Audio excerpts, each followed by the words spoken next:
ये कौन सा अमृत काल चल रहा है जिस अमृत काल में जहर पीने को मजबूर है इन जैसे उम्र दराज लोग, इन जैसे उम्र दराज लोग। और यही लोग नहीं है, मैंने बहुत लोगों को दिखाया है।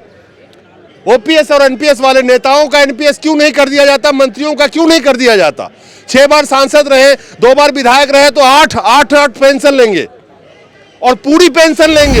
किस तरह से इन्होंने प्लान किया होगा। इसमें से बहुत सारे के बच्चे बड़े होंगे, बहुत के शादी लायक बच्चे होंगे, बहुत के बच्चे इंजीनियरिंग कर रहे होंगे, बहुत के बच्चे 10-12 में भी होंगे। ऐसा हो तो उस लाइफ की जो एक प्लानिंग करी थी उसके ऊपर जिंदगी के इस मोड़ पे आके झटका लगे जहां पे ये बैठ के यूपीएससी और बीपीएससी की तैयारी भी नहीं कर सकते। और आज के वक्त में कर भी लेंगे तो पेपर लीक हो जाएगा, नौकरी मिलेगी नहीं। ज़्यादा मिले। कितने साल आपने जॉब की है ये बताइए मुझे। मेरा 31 साल हो गया। 31 साल जॉब करके जंतर मंतर पे खड़े हैं, अपने भविष्य को लेके यहाँ खड़े हैं।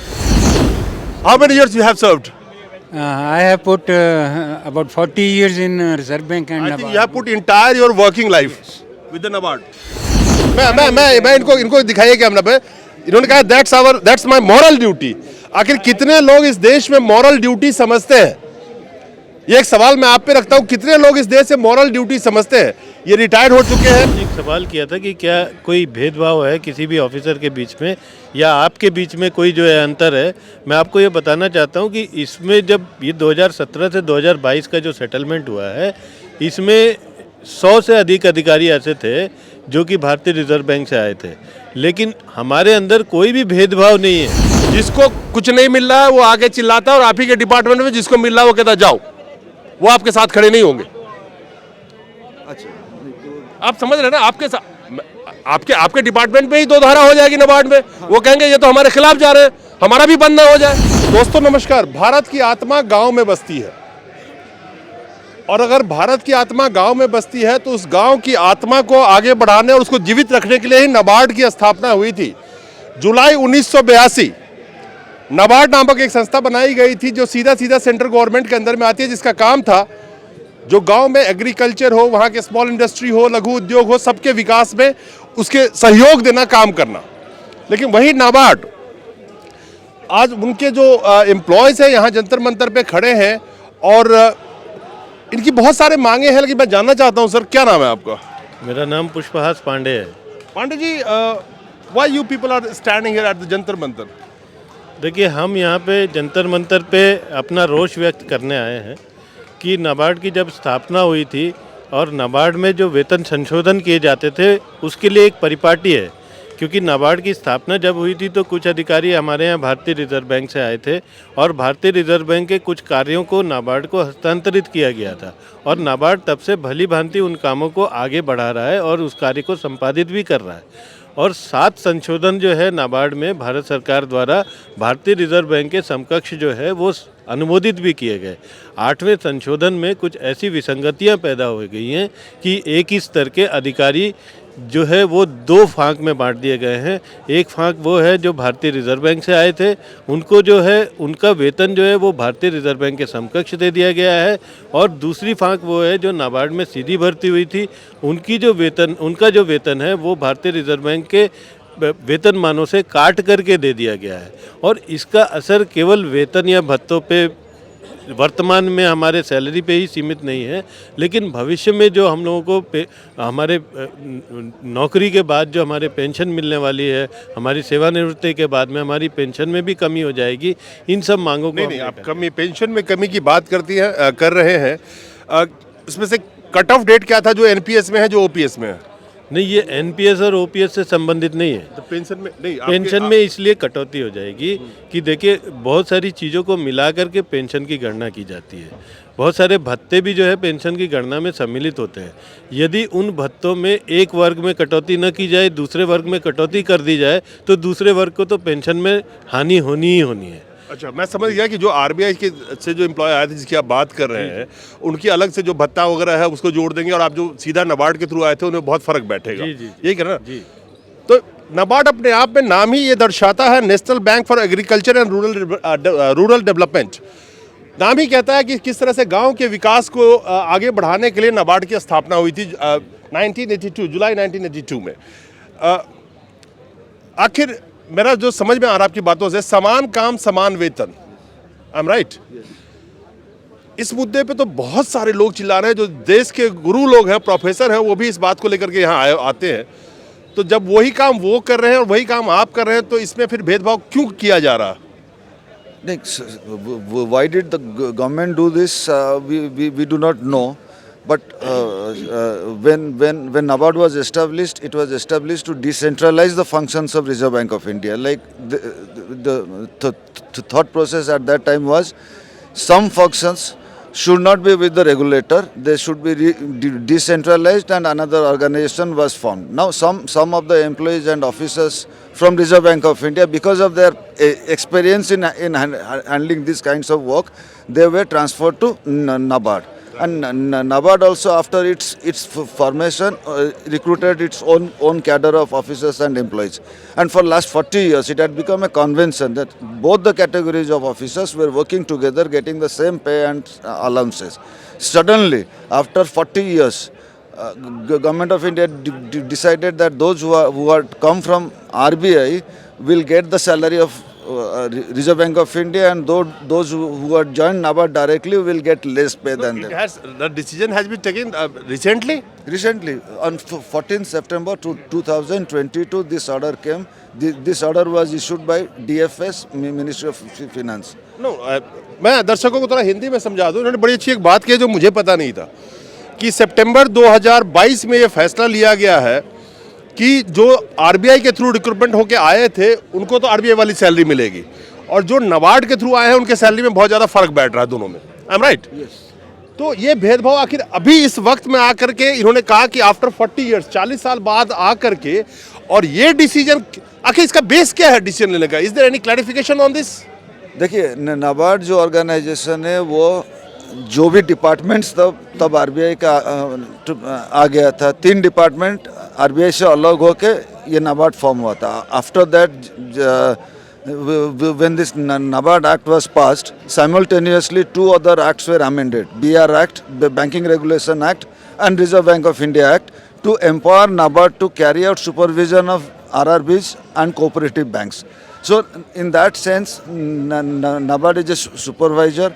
NABARD recommends licensing or delicensing of these 2 categories of banks to Reserve Bank of India. Now what government says that ki RBI being a regulator will get more salary than NABARD. But the point is that ki in NABARD there were employees who had come from RBI also, and because both of us were doing the same work, and we 22 सितंबर 2022 से पहले, जो सितंबर 2022 का आपने जिक्र किया, decision लिया गया है, उससे पहले सैलरी में फर्क नहीं था। और अभी जो हमारा ये सेटलमेंट, फर्क नहीं, मैं समझना चाहता हूँ, दर्शकों को समझना पड़ेगा। सैलरी में फर्क नहीं था, यानी कि आपको सैलरी आरबीआई के हिसाब से मिल रही थी नाबार्ड वालों को, या नाबार्ड के हिसाब से मिल रही थी आरबीआई वालों को? आरबीआई के हिसाब से नाबार्ड वालों को मिल रही थी, और हमारा वेज रिवीजन जो है हर 5 साल में होता है, और ये settlement. Do you have any data how many employees are directly from NABARD or how many from the RBI directly?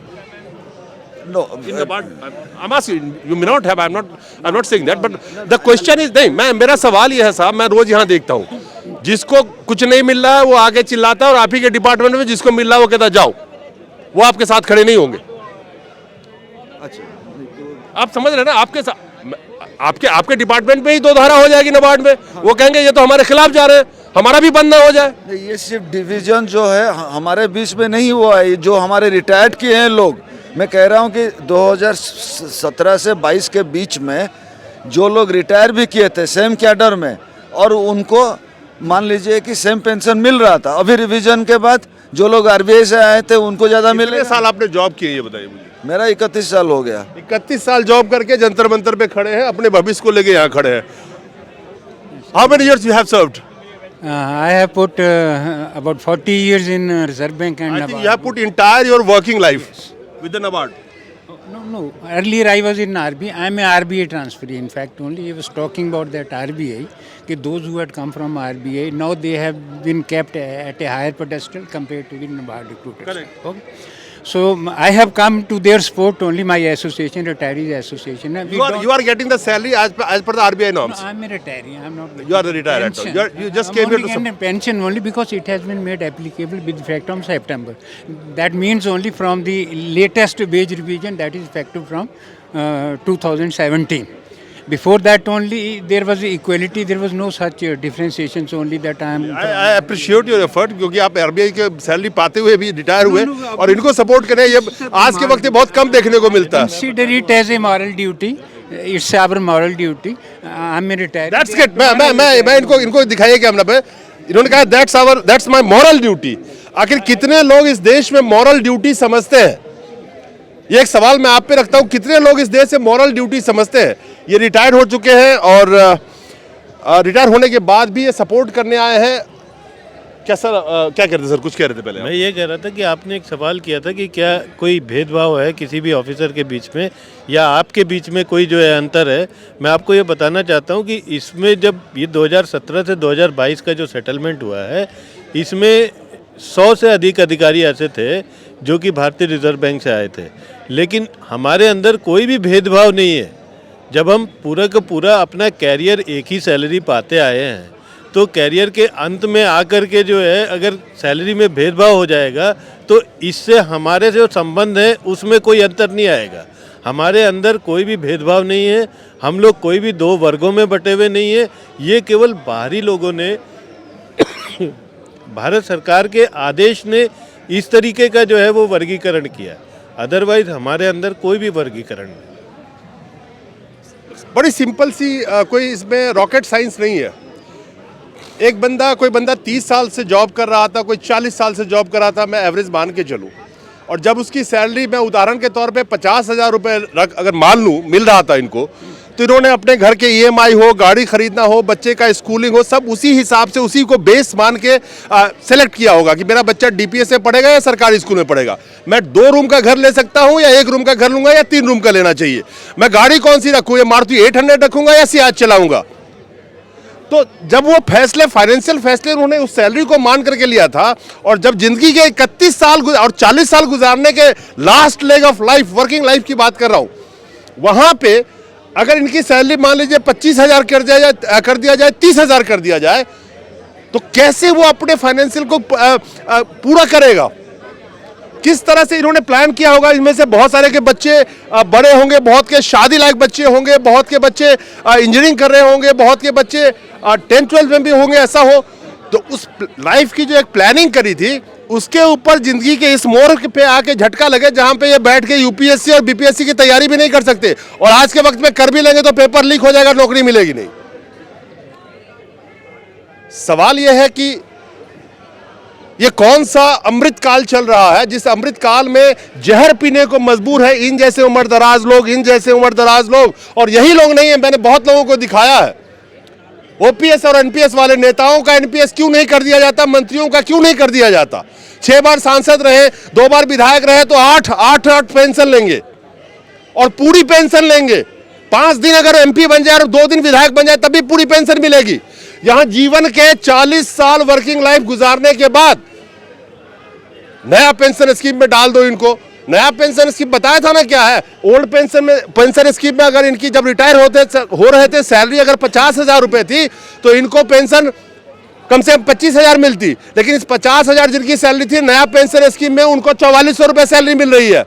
नए पेंशन स्कीम में जीवन भर की कमाई पेंशन के लिए इकट्ठा करवाया इन्होंने, और बाद में जीवन के इस मोड़ पे आकर के जब पैसों की जरूरत होती है, जब कोई देखभाल करने वाला भी नहीं होता, मैं देखभाल करने वाला नहीं होता इस मकसद से बोल रहा हूं कि जिंदगी इतनी फास्ट हो चुकी है. बच्चे कोई अमेरिका में होते हैं, कोई बेंगलोर में पढ़ रहे होते हैं या अपना जॉब कर रहे होते हैं, बाप और माँ अकेले होते हैं घर में, सहारा उन्हीं पैसों का होता है. और इसीलिए आप देखेंगे कि बेटी के साथ शादी के लिए तो लोग दामाद ढूंढेंगे सरकारी वाले, लेकिन उसी सरकारी आदमी को रोड पे खड़े होकर गाली देते मिल जाएंगे बहुत सारे लोग जो अनपढ़ हैं, गंवार हैं, बच्चों को पढ़ा नहीं सके.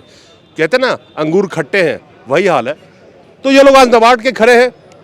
बैंक वाले को दिखाया, LIC वालों को दिखाया, कई बैंक वालों को दिखाए, लाइन में सब खड़े हो गए. आज के लिए आपकी बारी कब आएगी? थोड़ा इंतजार कीजिए, नहीं आई तो आने वाली होगी. नमस्कार.